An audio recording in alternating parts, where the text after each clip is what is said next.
Ce lundi 6 novembre, clap de fin pour la série Clem sur TF1. Après 13 ans de folles aventures, Lucy Lucas et ses compères ont tourné 2 ultimes épisodes pour dire au revoir à leurs fans. C'est par un mariage que la fiction va se clôturer. Un mariage très différent de celui vécu dans la vraie vie par l'actrice principale Lucy Lucas. À vos mouchoirs, la série Clem touche à sa fin. Après la diffusion d'une saison 12 en 2022 sur TF1, les fans ont droit à un peu de rap ce lundi 6 novembre avec 2 ultimes épisodes. Intitulés Les Retrouvailles, ils clôtureront en beauté cette aventure longue de 13 ans. Au casting, on retrouvera bien sûr Lucy Lucas, mais aussi Lou, Denis et Lyon, dont leurs personnages Clem et Mathieu se marient. Et à cette occasion, ils ont bien sûr invité tous leurs proches.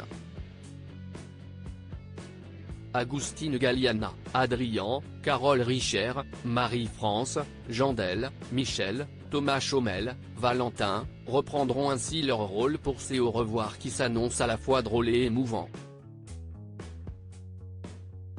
Qui plus est, des anciens vont faire leur retour. À savoir Victoria Abril, Élodie Fontan et Philippe Lelouch. En marge de la diffusion de ce point final très attendu, Lucy Lucas a accordé une interview à Voici. Et au vu du thème des épisodes autour du mariage, la comédienne a fait un parallèle avec sa propre union avec son chéri de longue date Adrien, le père de ses 3 enfants Lilou, en 2010, Moira, en 2012, et Milo, en 2018. Et force est de constater que cela n'avait rien à voir avec la fiction. Un mariage express pour Lucy Lucas et Adrien A, pas du tout, a même déclaré Lucy Lucas. Avant de se remémorer son grand jour peu conventionnel, quand je me suis marié, on a décidé ça 3 semaines avant la date du mariage et on a prévenu nos proches 2 jours avant. Rire, j'étais enceinte de 8 mois et demi. Je me suis marié dans une nuisette étame parce que c'était extensible. Autant vous dire que mon mariage n'avait rien à voir avec celui de Clem. Pas autant de péripéties. Lucy Lucas et Adrien se sont dit oui en 2010 mais se connaissent depuis bien plus longtemps encore. Leur rencontre a en effet eu lieu au collège. Il était le nouvel élève arrivé en 4e.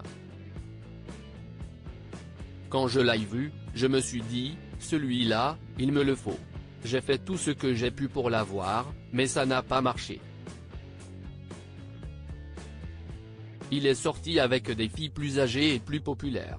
Moi j'étais une fille lambda, confiait-elle dans les pages de télévision grande chaîne. 6 ans plus tard, le hasard a bien fait les choses puisque, tous 2 diplômés, ils se sont recroisés par hasard sur un quai de la gare Saint-Lazare, à Paris, pour ne plus jamais se quitter.